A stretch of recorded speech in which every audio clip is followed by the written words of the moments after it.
Shalom, shalom, shalom, Shabbat Adonai.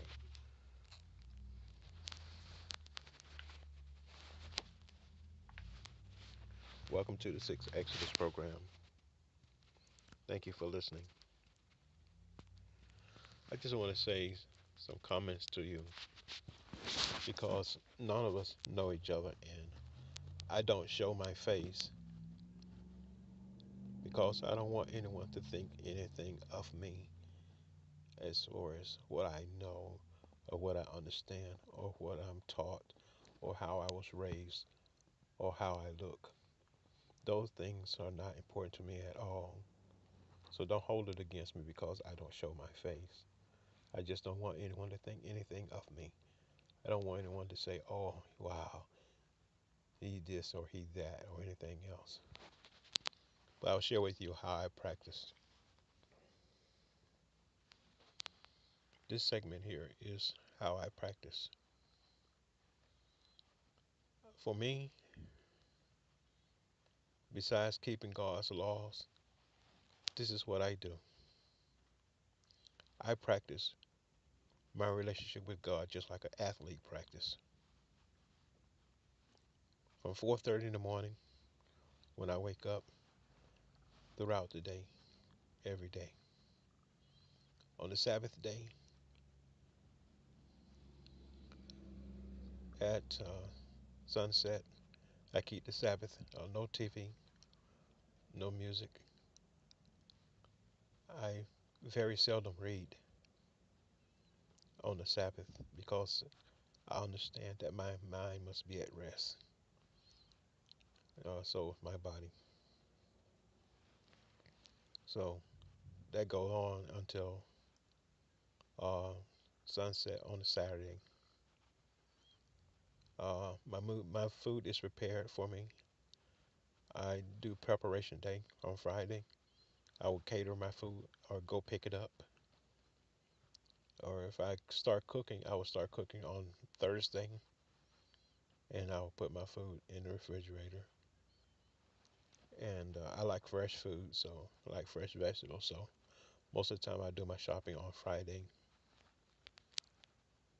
so I can have fresh vegetables. And I sit before the Lord, and these are the things I practice. I practice sitting still as long as I can. I practice being quiet, not saying anything, not opening my mouth. I practice emptying myself. I empty myself so that I would not have any ill feelings toward anyone or any person. So I practice not allowing anything to come into my mind, people that I hear of, people that I see, things I see. I don't let it enter my mind. So I practice emptying myself because I don't want anything to keep me out of the will of God. So if for example, I'm watching TV, news or whatever, if I see something that I dislike strongly, sometimes I have imaginations on what I would do or what is that person doing on TV. And it's easy to do that, to label people. So I know this, so I empty myself to keep myself from thinking about people, about what they should do, or if I should like them or not. Because you cannot hate your brothers. You cannot hate anyone. For we are all God's people, and God made all of us. Even the way we look, we cannot help how we look. God made all of us. Our statue, our hair, our body parts, our facial expressions, we were all made by God. So you cannot hate anyone or dislike anyone for how they look, their features, or the color of their skin. It's how God made us. So we accept that. But oftentimes we label people based on how they look, how they talk. And it's difficult for sometimes for us how to receive information from people based on how they look. So I practice emptying myself. And then I think lastly or finally, I practice repentance, meaning being sorry for my sins. I think this one is the one I practice more because I am so sorry for all of my sins that I did to God, toward His commandments, and to people in my life that I met, male and female. I am very sorry. I think the word is called contrite. Practice contriteness. And to be contrite because I am very sorry for all the sins that I've done. You might say, what kind of sins have you done? Well, they are so numerous. If you look at the hairs on my head, it is that many. That's why I'm so ashamed. And because I'm ashamed of my sins, sometimes I have my head down a lot because I'm so ashamed. And to also practice innocence. I practice innocence because sometimes we know a lot, but we know the wrong things. And we open our mouths just like we have diarrhea. And we can't keep nothing silent or anything secret. So innocence is you knowing too much and then you talk about it. Don't talk so much about so many things. It only means that you have no wealth in your communication. Have some values about your conversation and what you say. Don't empty yourself like you have diarrhea of the mouth. In China, they would say la douce. So don't talk so much about so many things. Practice sitting still. Practice closing your mouth and not having to say everything about every comment. Don't have a comment about everything you see or hear. Learn to be silent, so I practice silence. I practice emptying myself, and I practice contriteness of all the things I've done wrong to my friends, my family, and to God and whoever I've met in my life that I did not show them love or give them love because it's what I owe every man. I owe every man love. Everyone I meet, I owe them love. Because if I don't show them love, which is my neighbor, then I'm actually not keeping the law. And I thank God for the law because it is my schoolmaster. And I personally like to stay before my schoolmaster because I learn every day and always. And a lot of times it leaves me broken, but I'm still going I'm still going to pursue God in his righteousness because I believe I believe 99 99% will be enough.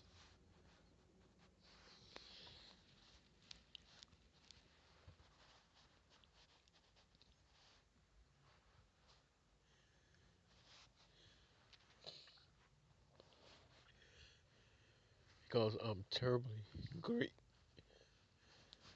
grieved because I cannot make 100.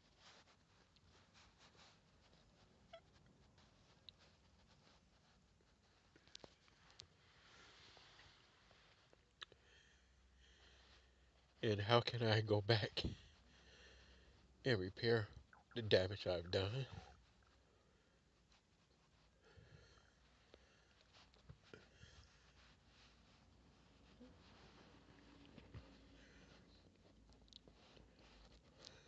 Often, I think about Adam and Eve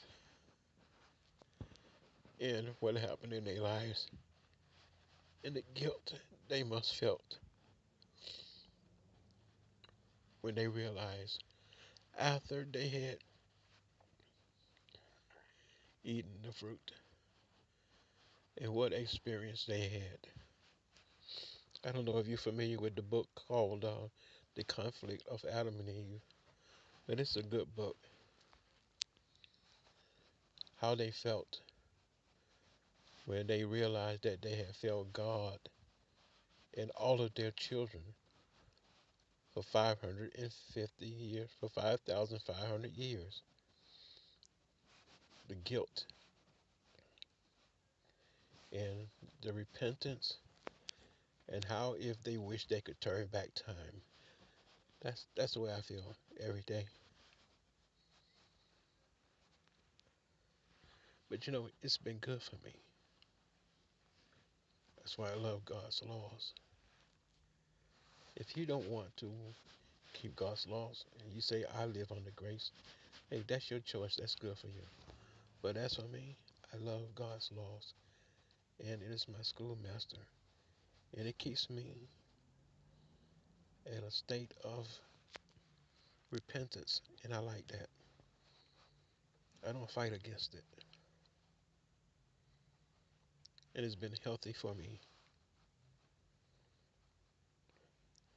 Now concerning the contrite, my contrite spirit is that I'm just sorry. I have a lot of things to be sorry for. I don't know about you. I cannot speak for you. But for me, I have a lot of things I've done wrong. And I'm sorry for them.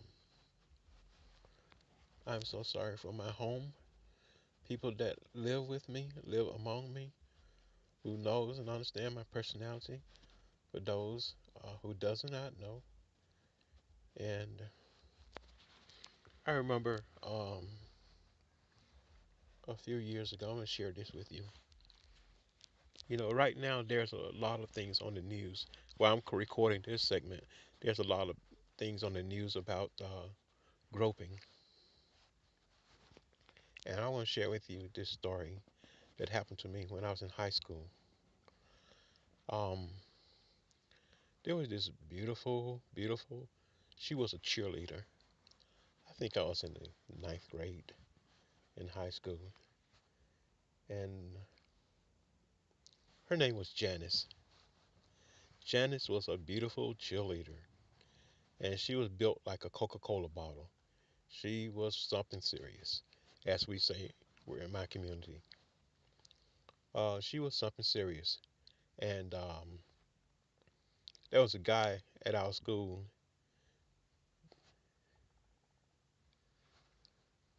Let me think of his name. I think his name was, I'm not going to call his name, but he was on the football team. And he had her hemmed up in, in a little area by the wall lockers. And there's about, I guess, about 8 or 10 guys filling on her. I mean, just touching her everywhere. And I'm going to say something. And I don't know if you would like me or dislike me for it. It's a part of my life. Some guys can relate to it, some guys cannot. I don't know. Maybe they'll admit it, so maybe they won't. I don't know. But there's something very sensitive about a man's hands. When a man touches a woman, it's a strange thing that happens, but many times, oftentimes, I can't say every time, but oftentimes, blood rushes to his personal parts of his body. And it's a feeling that's very strange because you don't know that this thing could happen when you touch a female. And it's not because you just want to touch a female, it's unusual that the feelings in my hand will make my body react this way. And it's a strange thing. In America, we don't have any teachings about these kinds of things or guilty or how to respect a female. But I remember in my youth, this happened at my high school. This cheerleader friend, her name's Janice. We was all feeling on her and touching her, and she was trying to beat all of us off. Well, she when I put my hand in there, I mean, I was standing behind everybody. I mean, it must have been at least five guys in front of me. And I just stuck my hand in between the crowd and I tried to feel on her too. And so I'm like, she can't see me. So all these guys in front of me, these big athletes, all these guys like over 6 feet tall and weigh over 230, 240. And I'm like, she can't see me. I'm a little small guy. So she said, you. And everybody stopped and they looked at me. And she said, now I expect this out of these hoodlums, but I expect you to do something like this. Oh man, I felt knee high to a grasshopper. I felt so terrible and so ashamed. I didn't know. I tell you, it just hurt me so bad. And later on, when we got to be adults, I saw Janice and I told her about it. And she said, I forgot all about it. But she said, I do remember that happened though. But she said, I didn't think nothing of it because you guys are guys. So, not that guys supposed to do this, but many guys do. But she said, I didn't think you would do that because I thought your morals was higher. And I remember that all my life. And I I suppose most men would admit that they have groped a girl before. I know I have, and I'm ashamed of it. But it's just I guess experimenting. But experimenting is wrong also. And you know, this is a strange thing that's going on in our country right now. Is that everybody expect everyone to be perfect at some time of their life when none of us are perfect.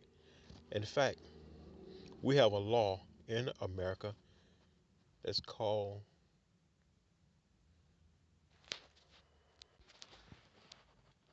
the Treaty of Tripoli. In the Treaty of Tripoli, in Act 11, Article 11, it states America is not a Christian country. And I went to school, I learned a little bit. So I was thinking to myself, if America is not a Christian country, how do you get laws? How do you put people in jail? And how do you find people guilty for doing anything wrong if you're not a Christian nation or have any laws that you respect of God? It's very strange. But nevertheless, I am sorry because I groped before. Because it's an interesting thing that these this feeling that I get in my hand when I touch a woman, how wonderful it feels and how blood rushes to my body. Just simply touching a woman. It is an amazing thing that God has done. And it's not a coincidence that these things happen. It's a part of our nature. But these men should stand up and get some balls and say, I'm sorry to these women. Just say, I'm sorry. If you don't remember, just say, I don't remember. But say, I'm sorry. Respect what the woman has to say and say, I'm sorry. Don't pretend as if her words mean nothing. If you do that, then you mean the same thing to your mother, your sister, your wife, and your children. Respect what a woman has to say. She is the mother of all creation. Respect her. Even if you don't remember, just say, I'm sorry. And go on with your life. Just say, I'm sorry. I am sorry. And any man have these allegations or don't have any, just come forward and say, I'm sorry. Because these women, we need them in the world. Without them, there would be no society. You need to listen to James Brown's song.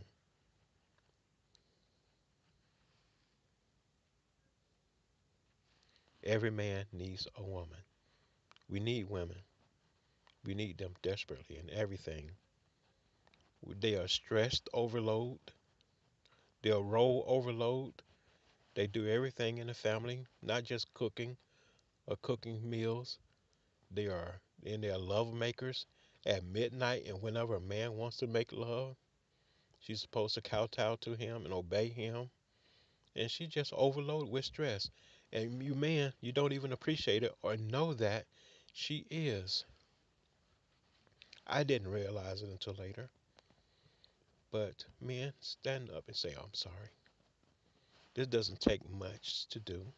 To say, I'm sorry, please forgive me. And you will feel much better when you do that. And the woman will feel much better. Don't pretend as if her words don't mean anything. Show that you value women and your mother, your daughter, your wife. Show some compassion, please. All right, I said too much. I'm going to stop this segment. Thank you for listening.